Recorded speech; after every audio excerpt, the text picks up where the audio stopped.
as was mentioned at the intro, I am with the Pittsburgh branch, or the Pittsburgh chapter of the Campaign for the Mass Party of Labor as of yesterday, and today, now I am here. And so what I'm here to do today is talk about how we in Pittsburgh have fought back on concrete levels, what we've done to actually go back and stop the bosses from attacking us. Now, some situation that we've had in Pittsburgh is transit cuts. Now, I'm not honestly familiar what the transit situation here is in Minneapolis, but in Pittsburgh, as of March 27th, they were calling for a 15% cut to services. 12,000 people in Allegheny County and the other outlying communities instantly lost access to all of their transit. And we're not talking about the well-to-do suburbs. We're talking about the minority communities. We're talking about working-class communities. Out in my community particularly, because I lived out in the suburbs, we went from 3 bus routes down to 1. And this was incredibly devastating. There were people that I had worked with who could no longer get to work any longer. I mean, we're talking about real concrete issues that face the working class at a time when we are facing attacks on all fronts. So, in Pittsburgh, we sat around and said, what do we do? Because that's something we have to do. You know, we have to take power in our own hands and do what we can. So, we formed what we would call is what became known as Pittsburghers for Public Transit, which ended up being a coalition between several unions, 2 of which were the Amalgamated Transit Workers Union, Local 85, the United Food and Commercial Workers, Local 23, of which I was used to be a part of, also took part. The United Electrical and Machinist Workers were involved. Different community groups from the outlying communities and the inner city communities that were affected were involved. Faith-based groups were involved, and then your usual, perennial activist and the left community. So we all came together. But what played a leading role in this was the Campaign for the Mass Party of Labor. Now, as you can imagine, when you have a community coalition forming together, there's dissenting opinions in all ways, and it's difficult to pull it together. Well, as the Campaign for the Mass Party of Labor, we pushed for a political solution to the situation, in the sense of the background of it is that upon these cuts and when the situation was brewing, because what people tend to forget is that when you see it on the news, it's been brewing for years beforehand. Well, at the time that this situation was brewing, the Democratic Party controlled every single layer of local government, from the city council and whatnot, all the way up to the state, or to the governor, save for the Senate. So on their watch, on the Democratic Party, the party of the people, the party of the workers, whatnot, they were the ones who allowed these kinds of positions to come into being. So what ended up happening? Well, as I said, on March 27th, they made these cuts. Well, in the lead up to it, we knew that we had to take action. So on March 19th, we called, as Pittsburgh's Public Transit, a demonstration of 500 people ended up coming together, and we marched through the Squirrel Hill neighborhood of Pittsburgh. Now, this was the largest demonstration that had been seen in Pittsburgh on such a grassroots level for a very long time. And, I mean, I was there. I mean, the experience of it was fantastic. I mean, we're not talking simply, once again, perennial leftist activists. There were families there. There were workers there of non-organized factor. There were transit workers there, sympathetic allies, all of these things. In fact, when I was marching beside 2 families, with parents standing in between their children. And I could see on the streets, on the sidewalks, people were pouring into the streets wondering, what is going on? And in fact, we were able to recruit about 3 or 4 members to the Campaign for the Mass Party of Labor from this direct action because they saw something was happening. Now, within Pittsburgh's Public Transit, we pushed forward for mass actions as best as we possibly could. Now, once again, like I said, in a coalition it's difficult, but it really was effective. And so upon having this demonstration, and later on there was a 24-hour protest outside of the Port Authority offices, in opposed to the privatization and opposed to the cuts, that really received a great deal of media attention. Now that's something that I really have to put an emphasis on, is that a part of our fight back was working with the media and understanding that this needs to be a visible thing. And so we did. We brought in the papers, we brought in the news media. My father actually worked for one of the TV stations, so I'm like, hey, Dad, come on out. And so we got them there. So real concrete steps in order to bring our message forward. Now, where did we go from there? I wanted also to read a list of our demands that we as members of the campaign pushed forward within the campaign to continue the struggle against the transit cuts in Allegheny County.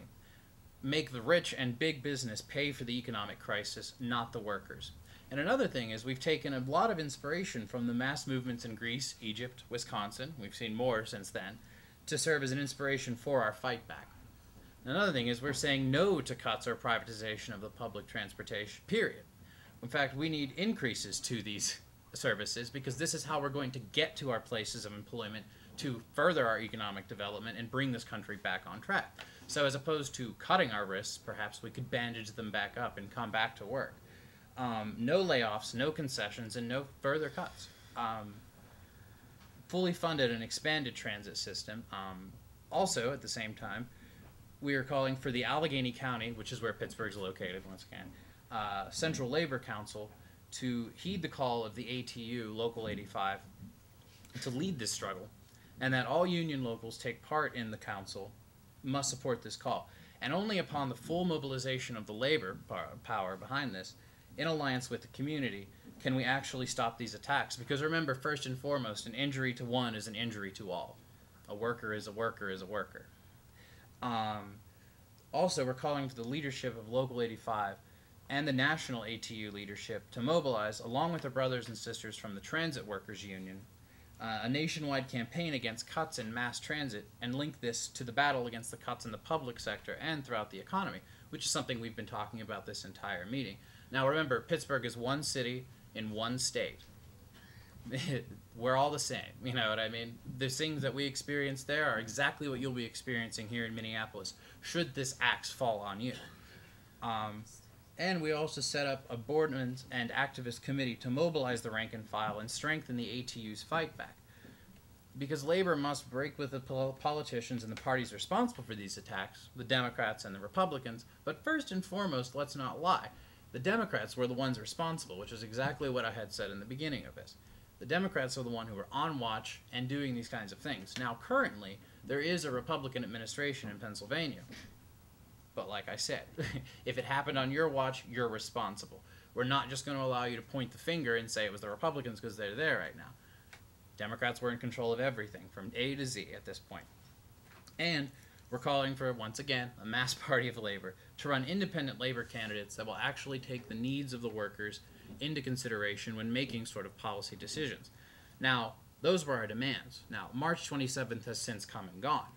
Obviously, we were unsuccessful in that case. The immediate cuts did go through, and once again, I went from 3 routes to 1 route in my community. And at any given point, it's important to note that in fight back, there's going to be ebbs and flows. In Pittsburgh, it was a devastating attack. I mean, 180 transit workers lost their jobs, or furloughed, or anything to that effect. 12,000 people, like I said, were no longer without their ride. I mean, it's a devastating effect on a community. But at the same time, PPT stood together and said we have to keep this fight going. Because post these March 27th cuts, 35% more cuts are expected to come, based on the budget that was passed by the new Republican administration in the state. So you can see that in Pittsburgh, we don't know where else to go. So what do? We stand up and we fight. And we're basing our fight on not only these community activists, but the trade unions, because that is where the power lies. That is where the money lies at this point.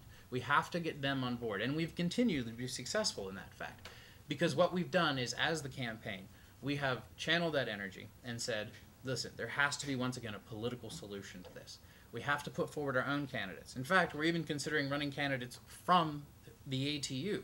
Based on these things, we've won over 3 or 4 of them, and scores of people have come. Even people who were at that demonstration on March 19th, I think is what I said? Yeah, March 19th.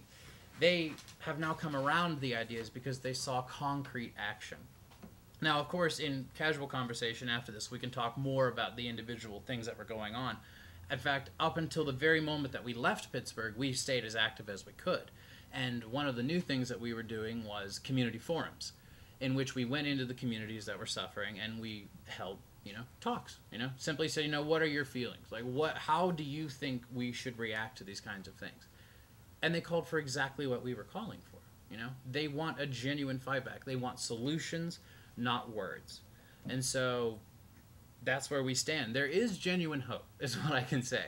We've seen a lot of unfortunate news. We've seen lots of genuine depressing things coming out of the media, coming out of situations around us.